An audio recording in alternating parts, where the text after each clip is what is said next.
the real thing, to get the goal, or to get the goal of our spiritual practice.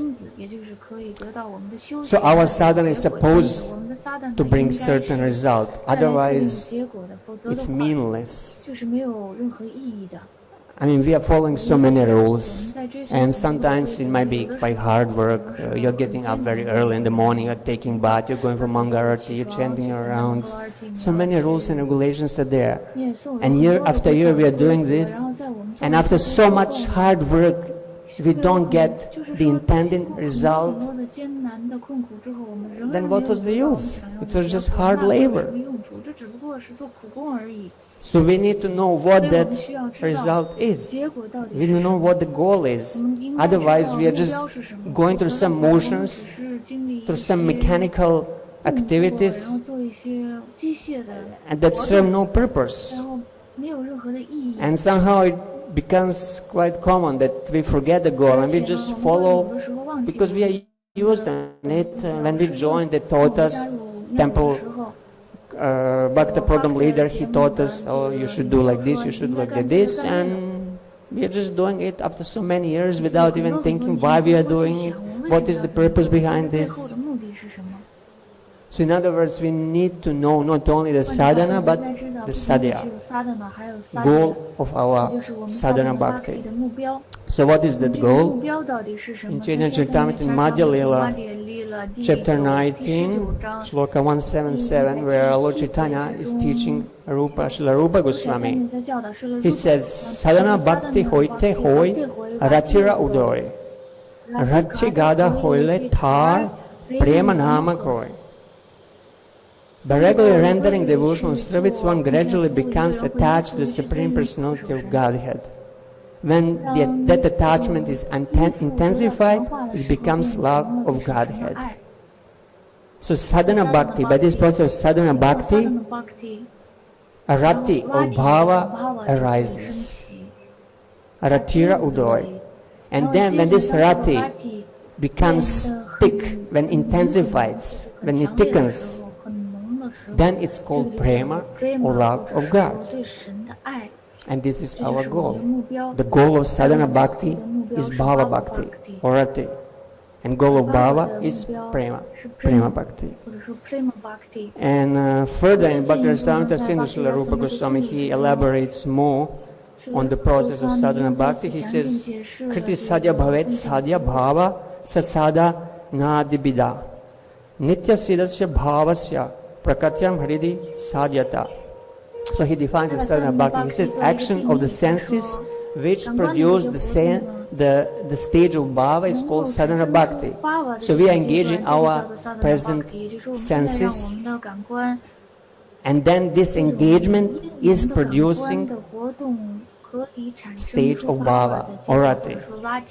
This attained state of bhava bhakti, sadhyata, is eternal sthai bhava. It's nitya siddha, eternally established in the heart, which is not created but simply manifests within the soul by the spiritual energy of the Lord.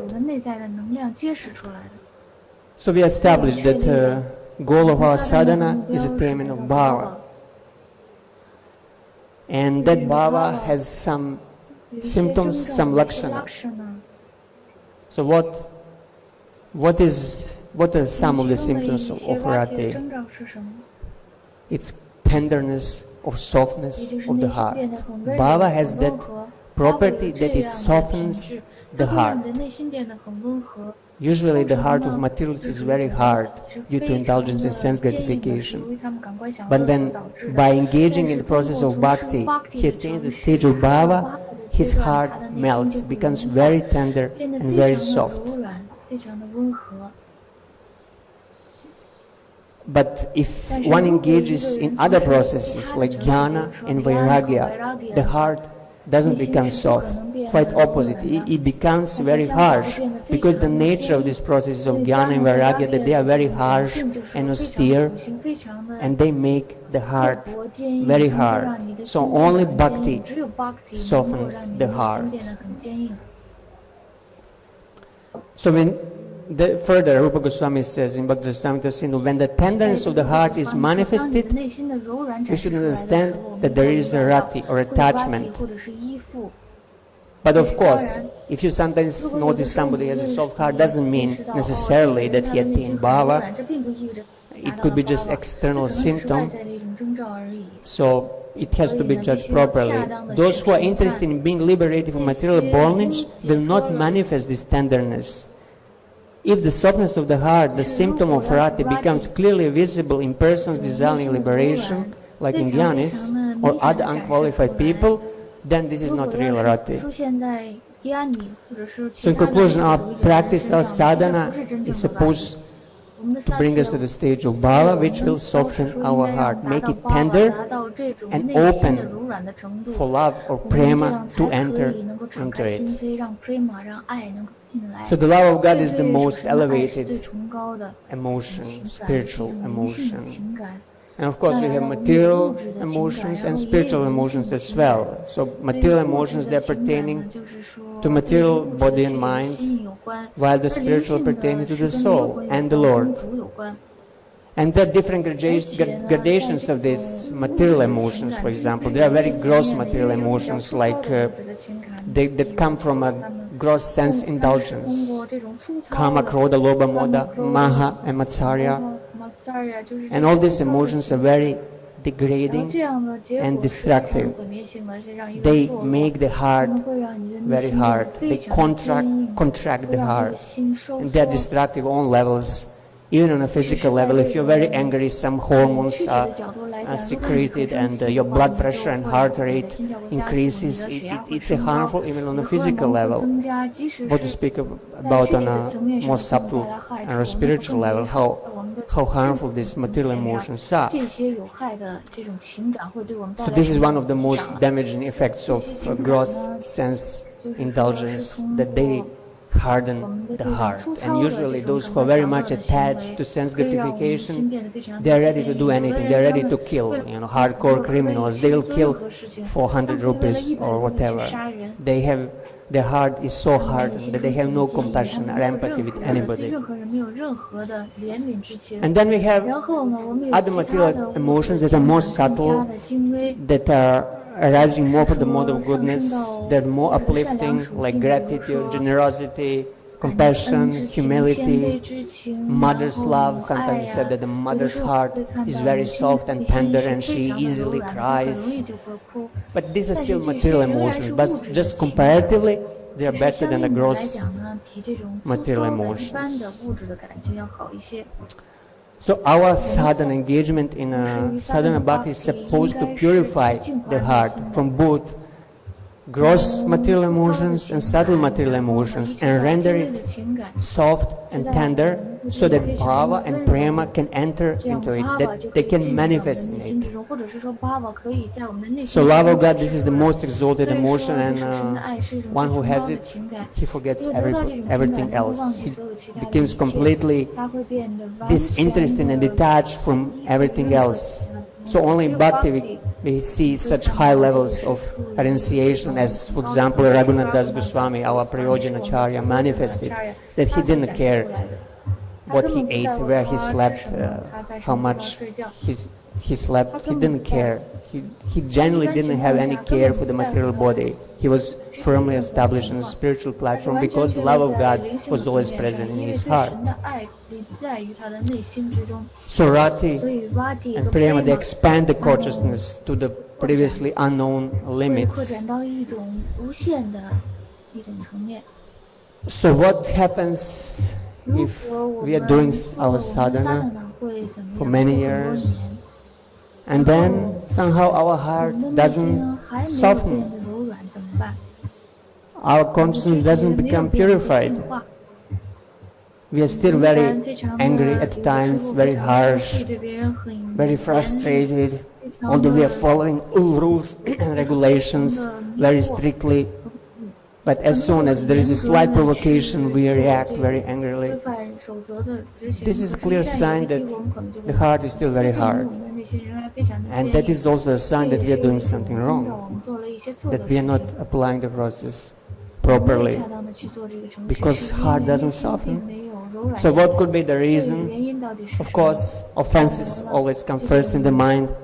By this time I would like to focus on something else, providing that offenses are taken care, that we are trying hard to avoid all the offenses in the chanting of the holy name. So there are 6 things in Upadeshamrita, in the second shloka, Rupa Goswami defines 6 that destroy bhakti. Atyaharam paryasrascha prajalpo niyamagraha janasanga chalaulam cha shabdir bhaktir vinashyati.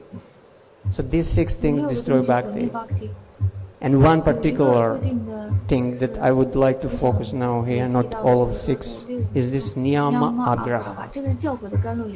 Niyama means rules or regulations, and graha means to grasp, to take, to seize. In Jyotish we call a planet graha because that planet has the ability to grasp a person, to have him experience his own karma. So it's something very forceful, grasping. So there are 2 possibilities. Agraha means not to follow rules and regulations, to let them, niyama agraha, with the long A, means you neglect the rules and regulations, you don't follow them. And this is obvious that then you don't make any advancement because you're not following the rules and regulations. But it is less obvious in the opposite case. You follow all the rules and the regulations, but you don't follow them in a proper way, in a proper mood. Niyama graha, you are grasping to the rules or the regulations and follow them just for the sake of the following. In other words, you follow them mechanically without knowing why you are following them. You are performing some rituals, some actions without even thinking why you are doing this. So in different religions we hear, and there are even nowadays many fanatics who think that only my religion is the right one, and they have intense grasping to these rules of that particular religion, that sometimes they are ready to kill for it. There are suicide bombers who think, oh, I'm doing this for God. It's God's order that I kill 100 people. And this is all coming from improper following and comprehension of the rules and regulations. And quite often the faith in these rules and regulations is induced by society, by social pressure. It's not a real, mature, realized faith, but it's coming from the environment, and person doesn't know how to properly integrate it in his own life, but just accepts it blindly or out of fear that he'll go to hell. I follow the rule, or maybe because I want to be part of a certain social group, and only if I follow these rules I can be accepted as the member of that particular group. I go for Manga Arati because I need to tick the sadhana sheet or whatever. All sort of improper motivations are there in following the rules that we can fall trap in. In Chaitanya Charitamrita we find one example when Chaitanya Mahaprabhu was in Varanasi and he was preaching to Mayavadis there. At one point he spoke about Shankaracharya's interpretation of his Vedanta Sutra, and he proved how wrong that was. And then Madhya they were struck with wonder, and they replied, quote, all the Madhya Sannyasis said, Your Holiness, kindly know from us that we actually have no quarrel with your refutation of these meanings, for you have given clear understanding of the sutras. We know that all this world jugglery springs from the imagination of Shankaracharya, and yet, because we belong to his sect, we accept it, although it does not satisfy us. So they're saying, we know that his interpretations are illogical, not very good, but because we belong to this Shankara Sampradaya, somehow we accept it.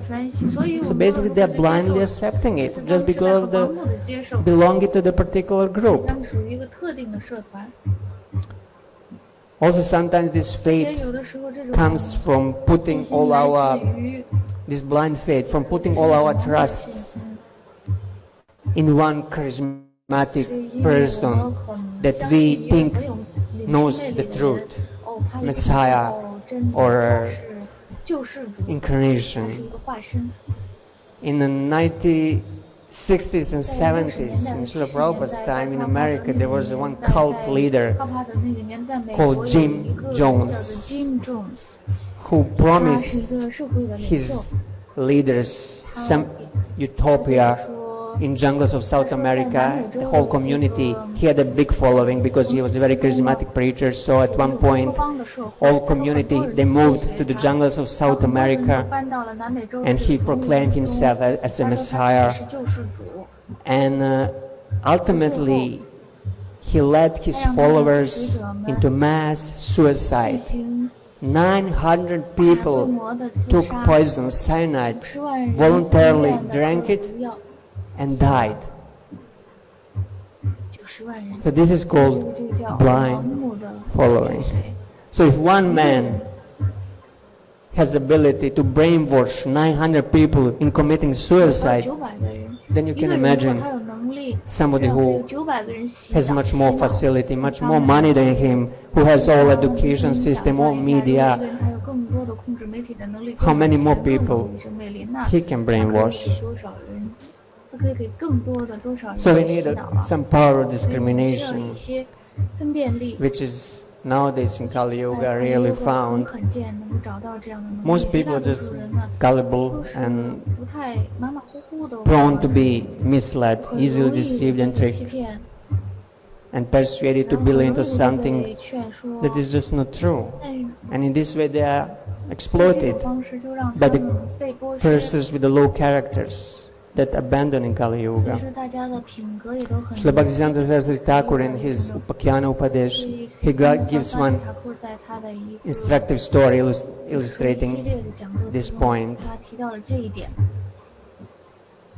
Every morning, some brahmanas living at the banks of Ganga, they used to go to take bath and perform their rituals there, and they had their copper pots with them. But somehow during performing these rituals and taking bath, all these pots would get mixed up and everybody would end up taking somebody else's pot. So this elderly brahmana, he thought, okay, I will stop this by marking my pot with a lump of mud. So he took lump of sand, lump of mud, and stuck it on his copper vessel, and then he went into the Ganga to take bath. And then these other brahmanas who had respect for this brahman, they saw that he is doing this, and they thought, wow, this must be some special ritual. Let us all do the same. So they all stuck the lump of mud on their own pots. So when the elderly Brahman later came out, he saw that all the pots were also had a lump of mud, and he couldn't recognize his own. And then he realized how over-attached to the rituals these fellows, these Brahmanas were, without realizing even the real purpose of anything. They just imitate others and perform some rituals, blindly following. And this is the same logic that is, there is a Sanskrit term basically meaning a logic of herd of sheep. Sheep, they are all happy even to go together, even if they are led to the slaughterhouse, because they don't know anything else. They think, oh, everybody else is going, I'm also going. Another example, when Lord Chaitanya was in Vrindavan, he met many people coming from Akrura Tirtha, from a ghat where Akruras of Krishna and Balaram, where they stopped when they were going to Mathura. And Lord Chaitanya asked him, so what is happening? They said, we saw Krishna. He's dancing on the hoods of Kalia in the Yamuna. We are so fortunate. And Lord Chaitanya just laughed and said, yes, you are correct. So in the next few days, throngs of people are going there, seeing, so-called seeing Krishna, coming back, and some of them would come and report to Lord Chaitanya that they saw Krishna dancing on the heads of Kalia, and the Kalia had blazing diamonds blazing on his heads. And at one point, Balabhadra Bhattacharya, who was Lord's associate at that trip, he asked Lord Chaitanya, please give me permission to go and see Krishna directly. Hearing him, Lord Chaitanya slapped. He told him, you are learned Pandit, but you became such a fool under the influence of the words of foolish people. Just sit. 受到了这样的愚蠢的人的愚弄，然后你就坐在这儿，第二天你就可以看到Krishna。第二天来了一个绅士，然后就问朱禅禅：“你看到Krishna了吗？”说是的，我现在看到Krishna，但是所有这些愚蠢的人，他们认为他们看到了Krishna，但实际上是怎么回事呢？在晚上的时候，有一个渔夫，他有一艘船，他还有一个火把，所以他在船上在移动，然后人们就会认为他是Krishna在跳舞，而他的这个火把呢，大家就认为是在卡利亚的头兜上闪闪发光的宝石。这些人非常非常的愚蠢，但实际上你是Krishna，我现在看到你。所以其他的那些人，他们看到Krishna，但是他们不知道Krishna在哪儿，他们认为那个是Krishna，那是假的。这只是说另外的一个例子，也就是说，这种愚昧的追随可以让大家导致处在多么大的幻觉之中。那么如何找到一种平衡呢？就是说在这种没动脑子的去追随这些，然后你也得不到实际的结果。而另外的一个不追随的这个极端，就是说如果你什么都不追随的话，你怎么能够得到任何的好处呢？所以应该有一种平衡，有一种办法，如何的去追随这些规范和规则，应该恰当的去做。Bhaktivinoda Thakur 他非常好的去解释了这一点，在 Chaitanya Shikshamrita 之中，他说很有必要来维系我们的这个躯体，通过追随 Varnashram 的这些规范原则，而奉献者们会知道这些规范原则是有必要的。在这里呢，尤其的提到是 Varnashram， 然后这里也是应用这种规则，同样的规则应用于 Sadhana Bhakti。所有的这些追随者呢，他们应该去培养对主的这种服务的态度，也就是说做自己的奉献服务。然后接着他说，在逐渐的去发展的这种路上，一个人必须要好好的去注意，去让自己提升到更高的层面上，无论他现在处在什么样的层面，也就是说无论我们现在身处何种情况，我们必须要好好的去专注，我们应该到下一个层面上，否则的话多少年我们还会留在这个层面上。所以说没有任何的目的，没有任何的意义，因此我们必须努力的把自己提升到更高的层面上。但是怎么去做呢？有一种办法你可以去做，一个人必须是非常非常的专注于他目前的这个情况之中，为了能够坚定的去向前迈进一步。所以我们应该很坚定的处在目前的地位上，然后为了去在更高的层面上进步的话，一个人必须要放弃先前的这种情况，然后必须要让自己再坚处于下一个阶段，也就是说在你迈出你的一只脚之前，你这只脚站稳，然后你下一只脚站稳了之后，你再去迈另外的一只脚。一个人在低的层面上的时候必须要很坚定，然后才能够确立在更高的层面上。如果要是走得太快就会堕落，如果走得太慢的话，这个结果呢也会很慢。所以应该是恰当的这种速度。同样道理呢，就像我们骑自行车一样，我们骑得特别慢，那我们就会失去平衡，我们就会从自行车上摔下来。但如果我们骑得太快的话，那么也可能从自行车上摔下来。所以我们需要与我们的目前的这种进步的层面来讲，恰当的做法是什么？在70年代的时候，有些奉献者他们想去念诵，每一天念诵3 lakh， 所以他就在这儿建了一个小茅屋，有奉献者专门给他送菩萨的。他持续了一段时间，然后呢，后来他又自己打包回美国了，是因为他把自己放在了一个过高的位置上，就是说比他的目前的这个位置要超过很多的一个层面上，因此我们不应该去模仿，但同时呢，我们也不应该去说永远的去卡在这种新人的层面上。因为比如有人会说，哎，你开始的话你就念诵一圈，然后我就想我一直念诵一圈就可以了，等到你生命的末尾，你一直就只念诵这一圈，你没有什么进步，这样可能会让你失去很多很多的生生世世。所以我们需要逐渐的去达到在恰当的时间达到更高的层面。到 Haridas Thakur， 他在马上就是在临终之际，然后看到朱彩丹尼，朱彩丹尼说：“你的问题是什么，我亲爱的 Haridas？” 然后 Haridas 说：“我没有办法完成我的圈数。”他每天唱诵30万遍圣名，他没有办法去完成，因为他生病了。而朱彩丹尼，而他认为这是很重要的。尽管呢，他已经解脱了。朱彩丹尼说：“你已经是解脱了的，你并不需要去追随这些严格的规定了。”而 Haridas Thakur 他其实并不依附，比如说每天非得念诵多少圈，但只是为了展示，只是为了表明规则，对于那些做 Sadhana Bhakti 的人来讲很重要。但再一次呢，我们不应该去机械的去追随，我们没有去认识到这种真正的地位，不应该是盲目的去追随，因为这也是一种障碍。我们必须要了解到什么时候去应用哪一个原则。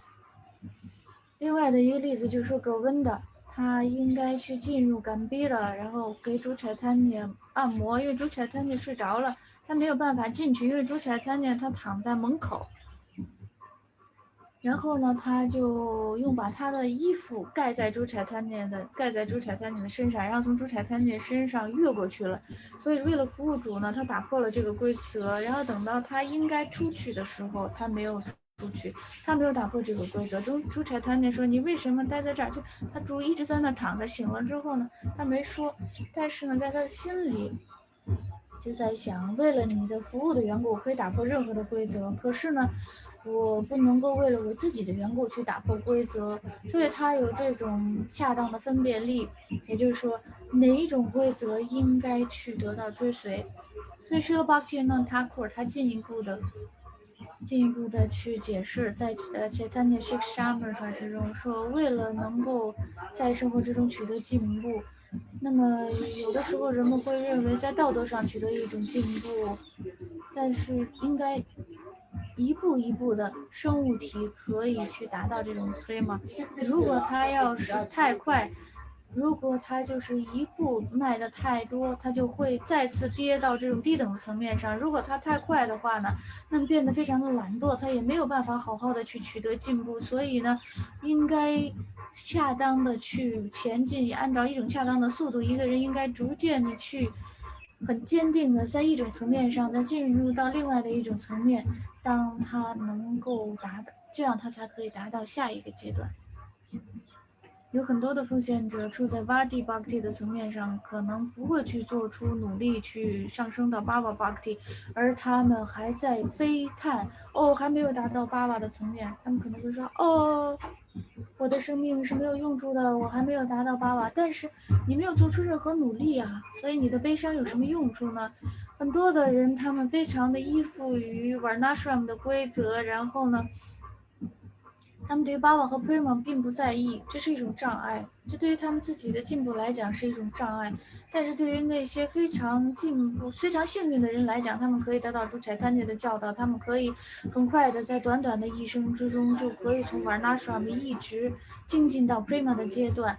那些能够接受这种循序渐进的方式的人，他们不用再等下一世再提升自己了。所以说，就在这一世，正如施罗帕帕所提到过的，我们可以达到最高的目标，并不是说我们应该等待10次的生生世世。一般来讲呢，没有这么快。这个程序，一般的也需要好几生生世世。这是为什么？是因为我们没有恰当的去付出努力，但这并不意味着一世不可能。每一个人都可以在一世中达到完美。然而那些像死鱼一样去做事情的人，他们只不过是在物质存在的这种海洋之中漂浮，他们随波逐流，他们很难得到他们所欲的目标。这是另外的一个有意思的类比，就是说像一条死鱼一样的飘着。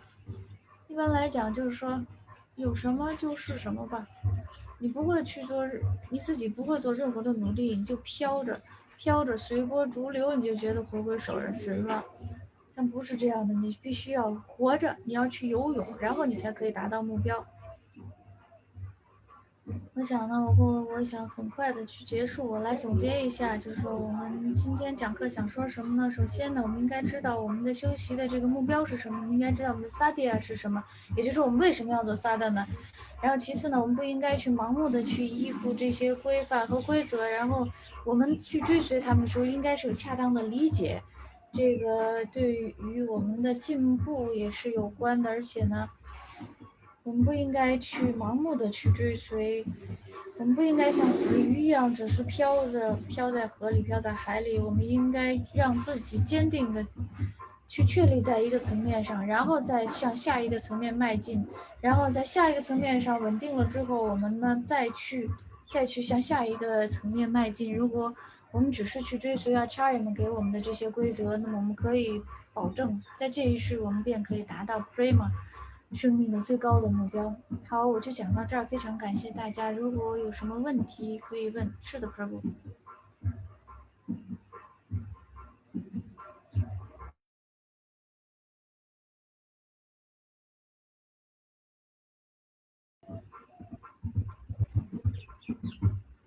如何把信心放在 Dhritarashtra？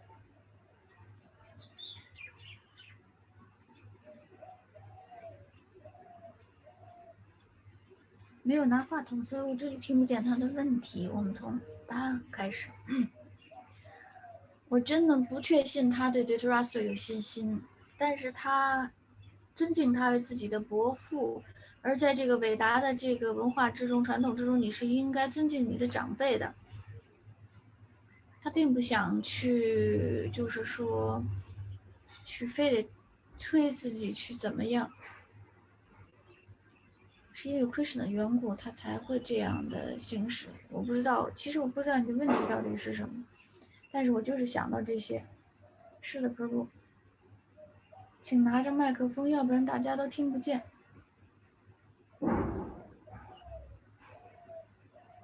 哦，稍等，你的意思是说，可能 Yudhishthira Maharaj 盲目的追随了 Dhritarashtra 吗？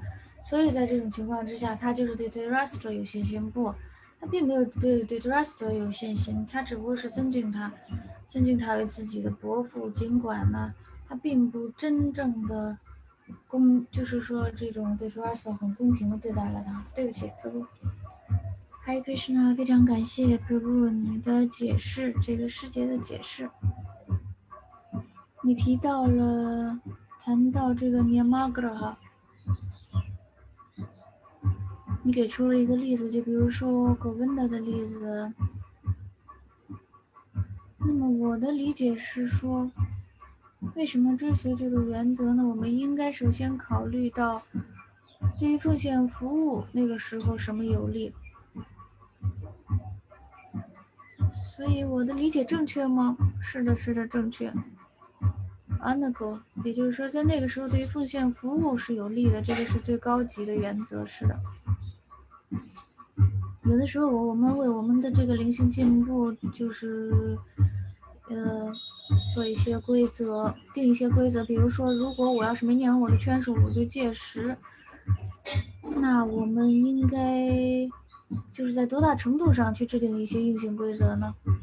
是的，有一些奉献者，现在沙春玛切他们发誓，比如说只吃这个只吃那个呀，或者艾卡的洗的时候有一些特定的规则等等，我们应该看到我们能做多少，很容易的、很自然的能做多少。否则的话，如果你接受太多的规则，那么或迟或早你就会放弃的，然后就不会达成任何的目的。很容易的能达到什么？那么在这个此时此刻，可能呢，就是其实我们不应该说是容易的，应该说是很现实的。比如说你每天念多少圈，16圈是最基本的、最少的。但如果你说我发誓要，就念诵16圈，不能多念，那么这个你就是错了，因为我们不是说最多念16圈，这是最低念16圈。那么如果你可能想有愿望去念诵更多的圈数，那么有多少呢？这取决于你自己的特定的情况，而且呢，就是说看看你自己的这种进步的层面，所以说这个需要一些分辨力。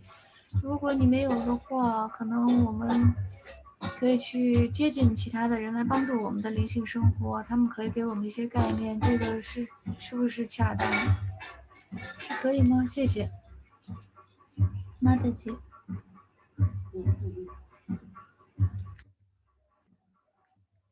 还有一个是在俄罗斯，我们真的是有一个很受欢迎的一个电视节目。你现在能听见吗？好了吗？在俄罗斯，我们有一个非常非常受欢迎的、很著名的电视节目，一位绅士，可以做这种解程序的人，就是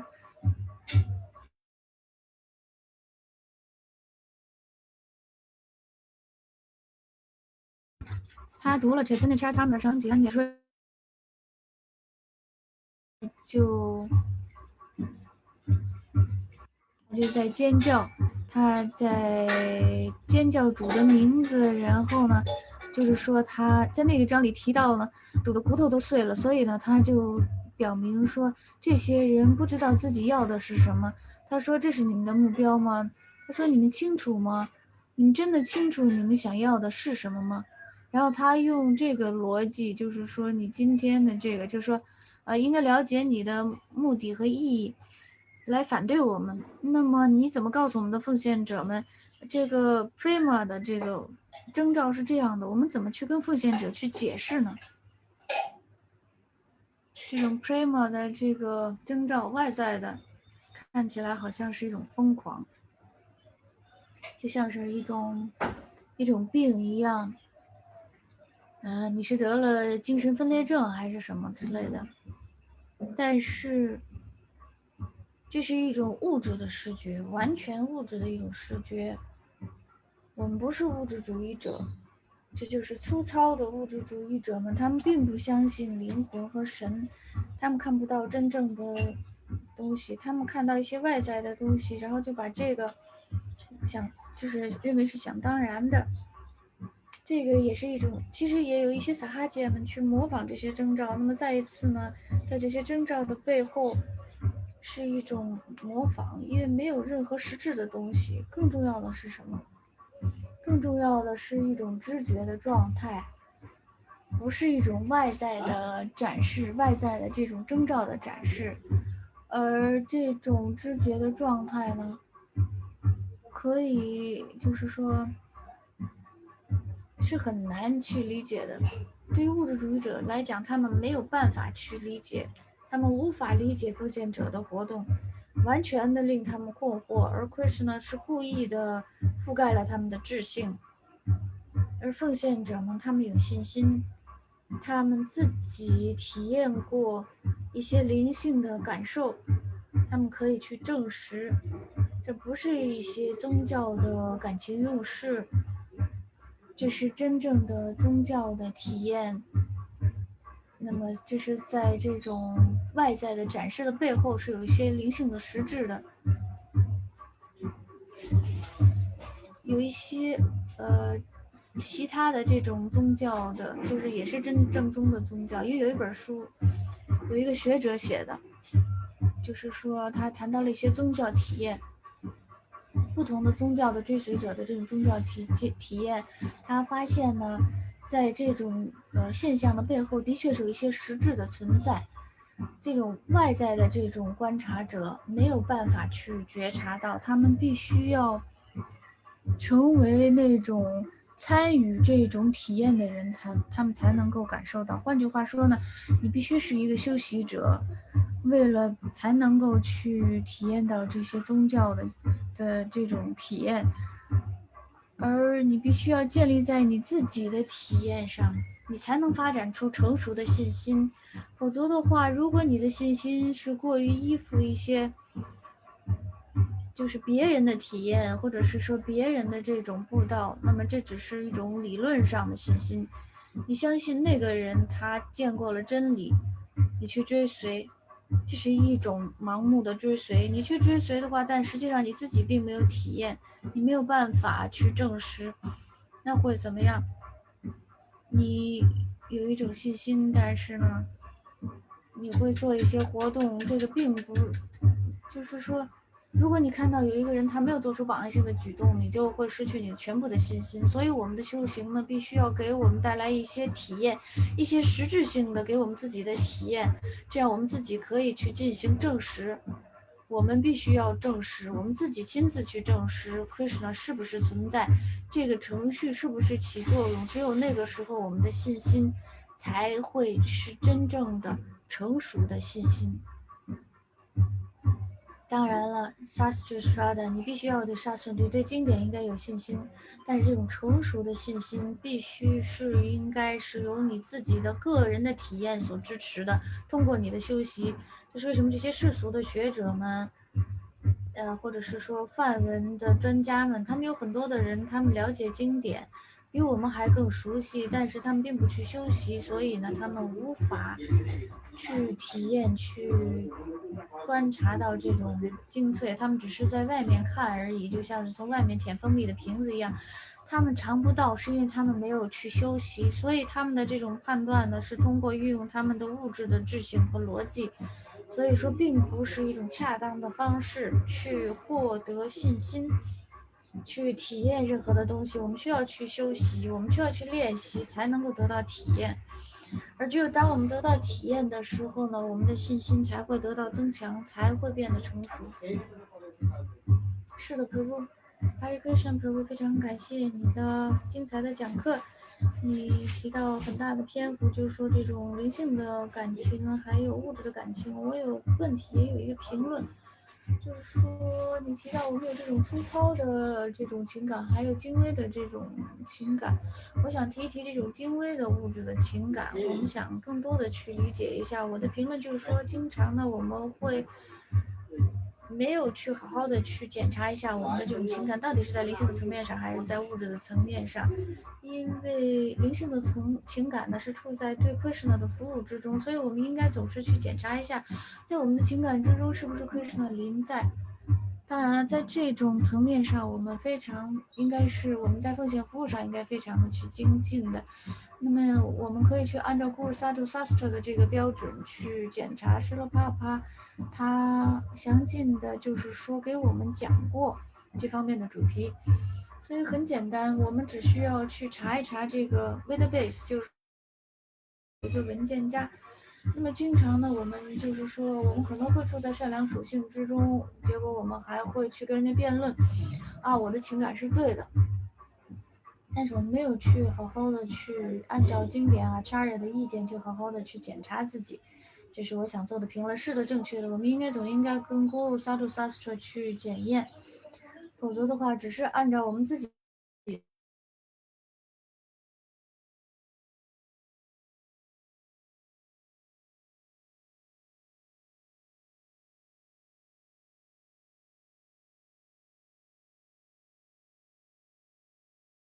会让自己受到误导。那么给我发聆听提出这个声音的问题，以后如果出现这样的问题，